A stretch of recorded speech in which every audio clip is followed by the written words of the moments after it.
Primeira carta de São Pedro, capítulo 1, versículo 9.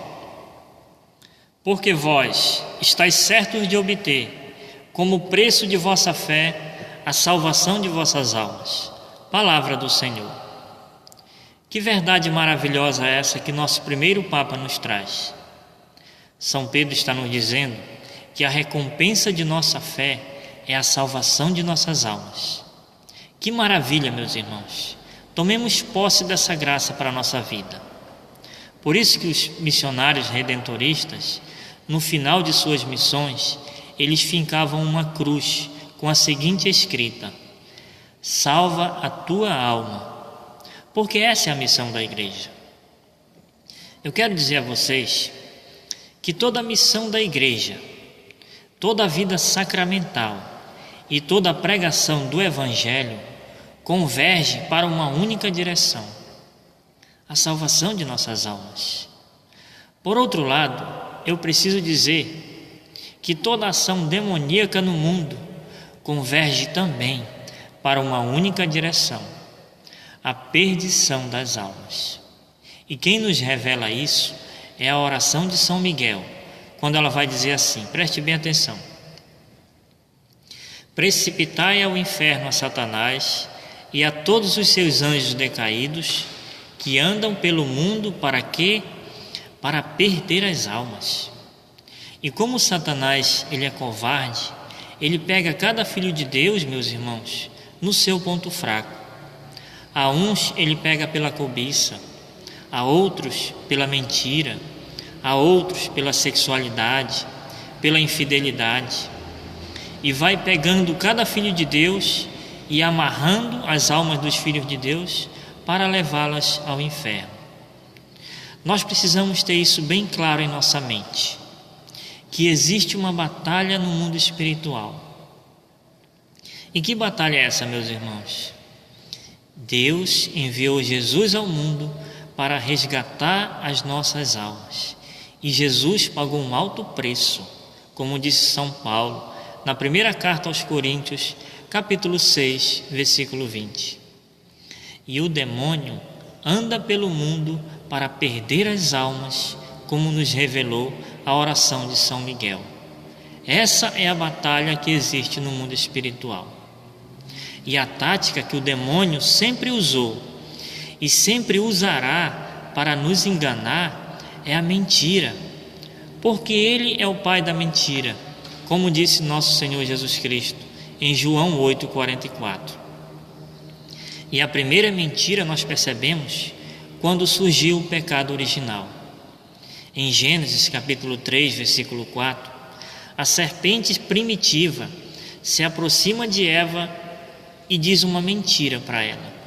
Ela disse assim: não, vocês não morrerão, mas se tornarão como deuses. Perceba a mentira do demônio, meus irmãos. Como não morrerão se a desobediência é um pecado? E São Paulo vai dizer em Romanos 6,23 que o salário do pecado é a morte. Mas nós percebemos que o demônio em todos os tempos, ele sempre mentiu. Nós percebemos outra mentira dele em Lucas capítulo 4, versículo 5. Quando ele se aproxima de Jesus e diz assim: eu te darei todos esses reinos se te prostrares diante de mim para me adorar. Meus irmãos, veja mais uma mentira do demônio. Porque como é que o demônio vai dar aquilo que ele não tem? Mas eu queria contar mais uma mentira que o demônio tem usado. Uma das maiores e mais perigosas é a doutrina da reencarnação, o espiritismo. Nós já ouvimos muitos pregadores dizer que o espiritismo não combina com o cristianismo, e não combina mesmo. E eu vou explicar a você por quê. Porque o espiritismo, nessa doutrina, ele quer nos ensinar que você vai se reencarnar quantas vezes preciso para você se purificar. E esta, meus irmãos, é mais uma mentira, onde quem está por trás de toda essa mentira é o próprio demônio. Amados irmãos e irmãs, nós só temos uma chance e não podemos desperdiçá-la. E eu digo isso apoiado no magistério da Igreja. Veja o que nos ensina o Catecismo da Igreja Católica, no número 1013, a respeito desse assunto. Preste bem atenção. A morte é o fim da peregrinação terrestre do homem, do tempo de graça e de misericórdia que Deus lhe oferece para realizar sua vida terrestre, segundo o projeto divino, e para decidir seu destino último. Quando tiver terminado o único curso de nossa vida terrestre, preste bem atenção agora, não voltaremos mais a outras vidas terrestres. Os homens morram uma só vez. E o Catecismo cita a passagem de Hebreus 9:27. E ele conclui dizendo, ou seja, batendo o martelo: não existe reencarnação após a morte. Meus irmãos, essa é a palavra oficial da Igreja. E em João, capítulo 16, versículo 13, Jesus prometeu que ensinaria toda a verdade aos apóstolos, portanto, à Igreja. E Jesus, meus irmãos, que é a verdade, ele não mente. A verdade de Deus a esse respeito é que os homens morram uma só vez. E a tática do demônio para nos enganar através da reencarnação é essa. Aproveita essa vida, curte essa vida, porque afinal de contas você terá outras oportunidades.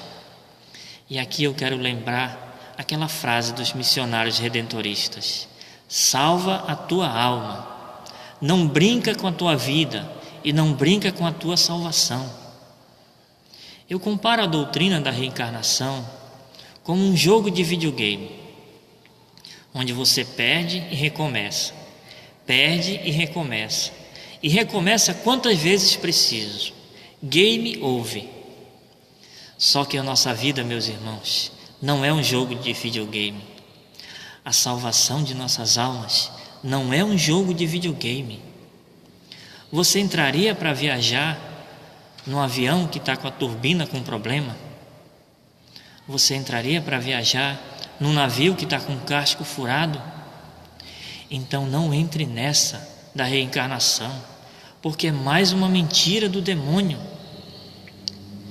Eu quero dizer para vocês, meus irmãos, que lá em Atos capítulo 4, versículo 12, São Pedro vai dizer que em nenhum outro há salvação. Não entre nessa, porque é um caminho sem volta, meus irmãos. Se você for ao túmulo de Allan Kardec, você vai encontrar uma frase que está escrita assim: aqui jaz Allan Kardec. Se você for ao túmulo de Chico Xavier, os pais do Espiritismo, você vai encontrar uma frase parecida: aqui jaz Chico Xavier. Mas se você for ao túmulo de Nosso Senhor Jesus Cristo, você vai encontrar uma frase diferente. E que frase é essa? Ele não está aqui, porque ele ressuscitou. Meus irmãos, e com isso, eu quero dizer que a nossa luta não é contra pessoas que acreditam no Espiritismo, que acreditam na reencarnação, porque também são vítimas, estão sendo enganadas, e essas pessoas também têm almas e precisam ser salvas. Eu quero dizer a vocês que a nossa luta é contra Satanás, que anda pelo mundo para perder as almas com suas mentiras, como diz a oração de São Miguel e como nos revela Paulo aos Efésios, capítulo 6, versículo 12. Meus irmãos, no dia do juízo final, nós não podemos correr o risco de dizer para Deus, como Eva disse: a serpente enganou-me, Senhor. E para que você não seja enganado, eu estou lhe trazendo essa verdade, porque a verdade de Deus, ela liberta. Que Deus te abençoe. Eu peço que você medite sobre essas palavras. Louvado seja nosso Senhor Jesus Cristo, para sempre seja louvado.